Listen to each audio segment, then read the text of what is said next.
اور وہ پرندے آئے اور آ کے بیل کے اور گائے کے سر پہ بیٹھ گئے. اس کے بعد کوے نے کان میں اپنی چونچ ڈالی. یہ ان کی پسندیدہ غذا ہے. اب گائے بیل اور بھینس کو معلوم ہے کہ سر پہ پرندہ بیٹھا ہے. اب انہوں نے وہ جو پچا رہے تھے کھانا منہ چلا رہے تھے,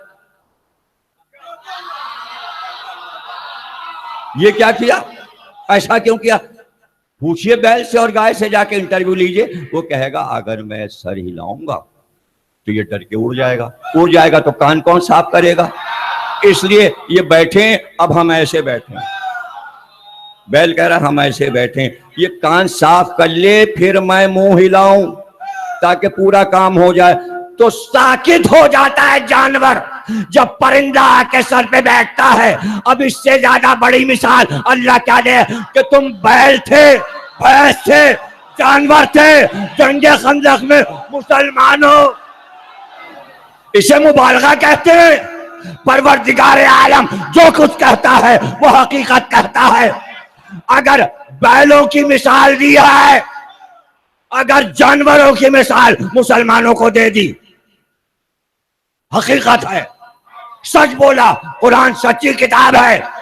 اب رسول جو بولے وہ بھی سچ, اللہ جو بولے وہ بھی سچ, علی جو کہیں وہ بھی سچ. اس نے کہا انا لہ, کون ہے؟ آئے. تو علی نے آواز دی انا لہ. وہ کیا کہتا تھا؟ ہے کوئی جو آئے میرے پاس, آئے لڑ لے, ہے کوئی؟ تو علی کہتے تھے انا لہ, میں ہوں اس کے لیے, میں ہوں اس کے لیے. بیٹھے تھے رسول اللہ کے پاس, جیسے ہی علی کہتے تھے انا لہ, صرف میں ہوں اس کے لیے, تو رسول اللہ زانو علی کا دبا کے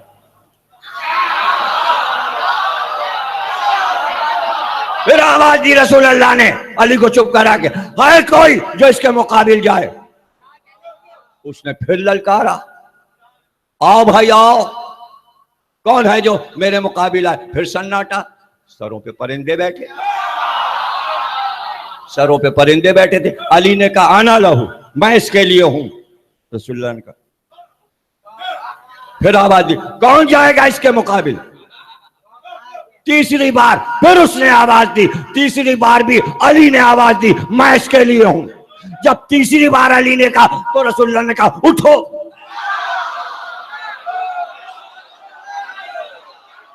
اٹھو. جنگ میں سب سے زیادہ جسم کا حصہ جو مضبوط رہے وہ کیا ہے؟ کیا چیز ہے جسے مضبوط ہونا چاہیے؟ وہ ہے کمر. اس لیے کہ لڑائی میں تلوار اٹھاؤ, ہاتھ چلاؤ, تیر و کمان چلاؤ, ادھر ادھر گردن کرو, گھوڑے کو پھراؤ, سارا دار و مدار کمر پہ ہے. رسول اللہ نے اپنی کمر کا پٹکا کھولا اور ایک بار علی کی کمر میں پٹکا باندھنا شروع. میں کہا کس طرح معاشرتی مثالوں سے, قرآنی اور حدیث کی مثالوں سے آپ کے ذہن کو لے کے چلتا ہوں. ایک بار کمر باندھی اور شاعر لکھنوی نے کہا آج ہم اپنے سپاہی کی کمر باندھیں گے, آج ہم اپنے سپاہی کی کمر باندھیں گے. قرآن نے کہا وزر, وزر, وزر کہتے ہیں کمر کے بوجھ کو. جو کمر کا بوجھ اٹھا لے یعنی وزر, وزر یعنی جو وزن اٹھا لے زیادہ اپنی کمر پہ, اسے کہتے ہیں وزیر. ایسے ہی نہیں کہا تھا دعوت ذوالسیرہ میں کہ وہ میرا وزیر ہے علی جس کا نام ہے, اس لیے کہ پورے دین کا وزن علی نے. دولت کا بھی وزن ہوتا ہے, علی نے دین کا وزن اٹھایا اور حکمت کے ساتھ اٹھایا. اور کمر کسی عام کی نہیں تھی, ولی اور امام کی تھی. دین و حکمت اور امامات. اگر امام کی کمر مضبوط ہے تو دین کی کمر بھی مضبوط ہے. کمر باندھی اور اس کے بعد امامہ لے کر رسول نے اپنے ہاتھ میں لیا, پھر ابا اتاری علی کو عبا پہنائے، پورا لباس علی کو پہنا کر اپنی نالینیں اتاری اور کہا علی نالین اتارو اپنی۔ علی نے نالینیں اتاری، رسول اللہ نے علی کی نالینیں پہن لی۔ اس سے پتہ چلا دونوں بھائیوں کے پیر بھی برابر،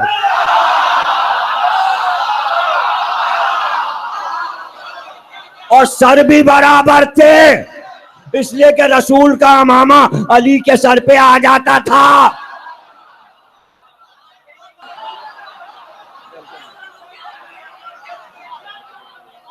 باہر آئے، پورا مجمع باہر آیا، اور مجمع کے درمیان میں امامہ لے کر دونوں ہاتھوں سے پکڑ کے علی کے سر پہ رکھا، اور جیسے ہی رکھا سلمان آگے بڑھے اور کہا یا رسول اللہ، عبا پورا لباس، کمر کا پٹکا، سب کچھ تو خیمے میں پہنایا، حد یہ ہے کہ نالینیں بھی علی کو خیمے کے اندر پہنائیں، لیکن امامہ آپ نے باہر آ کر سر پہ کیوں رکھا؟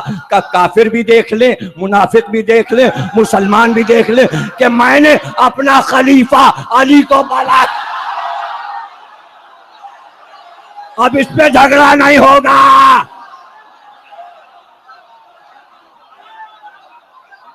چار ہجری میں وہ بار بھی سر پہ رکھ دیا جسے خلافت کہتے ہیں، اور کہا امامہ ہم عربوں کا تاج ہے، میں نے اپنا تاج علی کے سر پہ رکھ دیا۔ علی اب تاجدار ہو گئے، اور اب جو کہا اسی کے بیان پر جب ہم یہ بیان کرتے ہیں تو آوازیں آتی غلو کرتے ہیں۔ اب جو کہنے جا رہا ہوں اسی کو الزام دیتے ہیں۔ تمام شیعہ سنی کتابیں ملا کر جو میں نے گنی، جو حدیث پڑھنے جا رہا ہوں، جو میرے پاس ہیں، 7,000 کتابوں میں سنیوں نے یہ حدیث لکھی ہے۔ 7,000 تو صرف سنیوں کی ہیں، شیعوں کا تو حساب ہی نہیں ہے۔ تو بھائی مستند ترین حدیث ہے، اور ایک بار آواز دی کل کفر کے مقابل کل ایمان جا رہا ہے۔ مستند ترین حدیث ہے، کسی نے انکار نہیں کیا۔ آپ کہہ رہے ہیں غلو ہو گیا، مبالغہ ہے۔ کیوں مبالغہ کیوں ہو گیا؟ کیا اعتراض ہے؟ نہیں، یہ دیکھیے سوچئے تو کہ کل ایمان علی ہیں، وہ تو صحیح ہے کہ کل کفر ہے، کل کفر وہ ہے عمر ابن عبد ود۔ اگر علی چلے گئے کل ایمان بن کر، تو یہاں جو مسلمان بیٹھے ہیں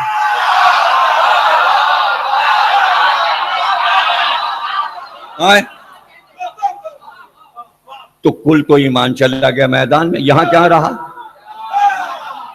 کل ایمان چلا گیا، نہیں یہاں کچھ رہا۔ دیکھیے سب کے لیے ایمان ضروری نہیں ہے، بس علی مجسم ایمان ہے، آپ تو مجسم ایمان نہیں ہے۔ اچھا تو پھر آپ کیا ہیں؟ مسلمان ہیں؟ اسلام کو مانتے ہیں آپ؟ مسلمان ہیں؟ نہیں صاحب، ہم صاحب ایمان ہیں۔ تو اگر آپ صاحب ایمان ہیں تو کیا کہتے ہیں آپ؟ کہنے مومن کہتے ہیں، جس کے پاس ایمان ہوتا ہے اسے مومن کہتے ہیں۔ تو کل ایمان تو نہیں ہے، آپ مومن ہیں، کس کی وجہ سے؟ کل ایمان کی وجہ سے۔ تو اب جتنے پرندے سروں پہ لیے بیٹھے تھے، اگر کل ایمان کا ایمان تسلیم تو یہ سب مومن بیٹھے تھے، اور اگر یہ علی پہ ایمان نہیں رکھتے تو ایمان تو گیا، اسلام بچا ہے بس خالی۔ بھائی اسلام پہ ناز کرو، ہم مسلمان ہیں۔ ایمان تو کل ایمان سے ملے گا۔ جو علی کو نہیں مانتا وہ مومن نہیں ہے، مومن وہی ہے جو علی کو غدیر والا علی و ولی مانے، امام مانے، مومن وہ ہے۔ دیکھیے آپ کا خطاب کوئی چھین نہیں سکا۔ ہاں، ایک قوم بزنس کرتے کرتے کہنے لگی ہم کیوں نہیں مومن ہیں، تو ان کے لیڈر نے کہا آپ بھی مومن ہیں، آپ اپنا نام رکھ لیجئے۔ ان کا تو ہم لوگ اپنے کو مومن مشہور کر دیں کہنے کہ آپ کر نہیں سکتے، اس لیے کہ مومن شیعوں کو کہتے ہیں اگر آپ نے یہ ٹائٹل لیا تو سب آپ کو شیعہ سمجھیں گے، اور آپ ہیں شیعہ تو ہیں نہیں آپ، تو غیر بھی ہمیں مومن کہتے ہیں، اور صرف علی کی وجہ سے یہ ٹائٹل ہمیں ملا ہے، غدیر کی وجہ سے ہم مومن ہیں۔ کل ایمان جا رہا ہے کل کفر کے مقابل، یہاں تک تو غنیمت تھا۔ اب جو فتح کر کے علی واپس آئے، جب واپس ہوئے تو ایک ہاتھ میں عمرو ابن عبد ود کا سر تھا اور ایک ہاتھ میں ذوالفقار جس سے تازہ لہو برس رہا تھا، اور جب علی واپس چلے تو ایک بار علی کو دیکھ کر سرکار نے کہا علی کی آج ایک ضربات عمر کے سر پہ عبادت الثقلین سے افضل ہے۔ خندق کے باہر جو کر لے خندق کے اندر، جنت سے باہر جو کر لے جنت سے اندر، جنت کے باہر جو کر لے جنت کے اندر، قبر سے باہر جو کر لے تیری قبر کے اندر، ذرہ ذرہ خیبر خیبر